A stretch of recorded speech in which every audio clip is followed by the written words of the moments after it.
তৃণমূল কংগ্রেসের party office খুলতেই চক্ষু চড়ক গাছ। প্রচুর পরিমাণ রেশন, আধার, জব কার্ড উদ্ধার হলো।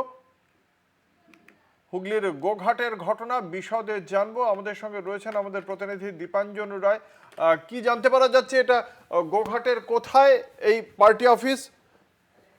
বলে রাখবো, গোঘাট 2 নম্বর ব্লকের মান্দারান গ্রাম পঞ্চায়েতের যে নলডুবি এলাকা রয়েছে, সেখানে একটি তৃণমূল কংগ্রেসের কার্যালয় ছিল। সেখানেতে স্থানীয় মানুষরা জানতে পারে যে দীর্ঘদিন ধরে ওটা তালা বন্ধ রয়েছে। 4 তারিখে রেজাল্ট বের হওয়ার পর থেকেই তারা আশঙ্কা করেছিল নিশ্চয়ই পার্টি অফিসের মধ্যে কিছু রয়েছে। তারা তৎক্ষণাৎ খবর দেয়, স্থানীয় মানুষরা ভিডিওতে খবর দেয়। এছাড়াও সঙ্গে আছে বিজেপি নেতৃত্ব। যখনই বিজেপি নেতৃত্ব আসে, তারপরে একটি তৃণমূল কংগ্রেসের যিনি লোকালের নেতা আছেন তাকে বাড়ি থেকে ডেকে আনা হয়। যিনি ওইখানকার নেতা বা তার স্ত্রী ছিলেন পঞ্চায়েত সদস্য, তাকে ডেকে এনে পার্টি অফিসটা খোলানো হয়। সেখানে দেখা যায় যে সরকারি যে বালতি রয়েছে বজ্র পদার্থের জন্য, সেইগুলি যেগুলি বিডিও অফিস থেকে দেওয়া বা পঞ্চায়েত থেকে দেওয়ার কথা ছিল, সেগুলি কিন্তু না দিয়ে এই পার্টি অফিসে মজুত করা ছিল। এছাড়াও বিপুল পরিমাণে আধার কার্ড, রেশন কার্ড এবং জমির দলিল পর্যন্ত উদ্ধার হয়েছে এবং সালিসি সভায় যে বসানো হয়েছিল সেই কাগজপত্র কিন্তু উদ্ধার হয়েছে। তার সাথে উদ্ধার করা হয়েছে থান কাপড়। স্বভাবতই সাধারণ মানুষ আতঙ্কে রয়েছেন, যদি তৃণমূল কংগ্রেস জিততো তাহলে কিন্তু হয়তো রক্তপাত দেখতে পেত গোঘাট আবারও। কিন্তু যেহেতু বিজেপি ক্ষমতায় এসেছে, বিজেপি নেতৃত্ব শক্ত হাতে তার কর্মীদেরকে দমিয়ে রেখেছেন যাতে কোনো রকম এলাকায় অশান্তি না হয়। তো তৃণমূল এই অবস্থায় নেতৃত্বের পক্ষ থেকে কি বলা হচ্ছে? যারা চাবি খুলে দিলেন তারা কি বলছেন? ওই পার্টি অফিসে তারা অত আধার কার্ড, জব কার্ড কি কেন ছিল? দেখো অঙ্কুরদা, তিনি বলছেন যে কার্যত আগের যিনি পঞ্চায়েত সদস্য ছিলেন তাকে জিজ্ঞেস করতে বলছেন। তারা এই বর্তমান যিনি পঞ্চায়েত সদস্য স্বামী তৃণমূল নেতা, তিনি কিছু জানেন না বলে কোনো এমনটাই দাবি অভিযোগ দায়ের করেছেন। হয়েছে পুলিশের কাছে?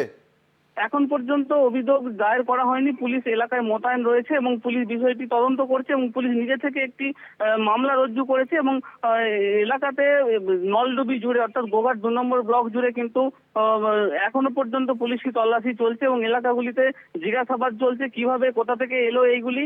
যদিও তৃণমূলের তরফ থেকে বলা হচ্ছে যে না, এই এই বর্তমানে যেগুলি উদ্ধার হয়েছে এইসব বিষয় কিন্তু আগের যিনি পঞ্চায়েতের সদস্য ছিলেন বা তারা যারা লোকাল নেতা ছিলেন তারা বলতে পারবেন, এরা এটা জানেন না। তৃণমূলের পার্টি অফিস না পঞ্চায়েতের অফিস?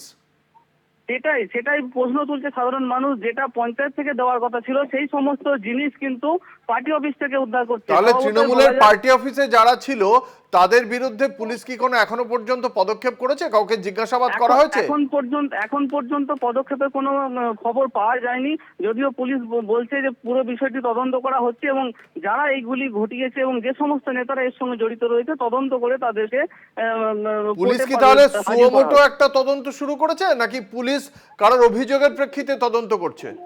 এখন পর্যন্ত পুলিশ যেটা শুরু করেছে সুমোটো কেস করেছে এবং তার পরিপ্রেক্ষিতে কিন্তু তদন্ত চলছে। বিজেপি নেতৃত্ব দাবি করেছে যে এইভাবে হবে না, যে নেতারা এরকম করেছে তাদের বিরুদ্ধে কিন্তু এফআইআর করে তাদেরকে শাস্তি দিতে হবে এবং সাধারণ মানুষের নিরাপত্তা যাতে বজায় থাকে তার জন্য নজর দিতে হবে।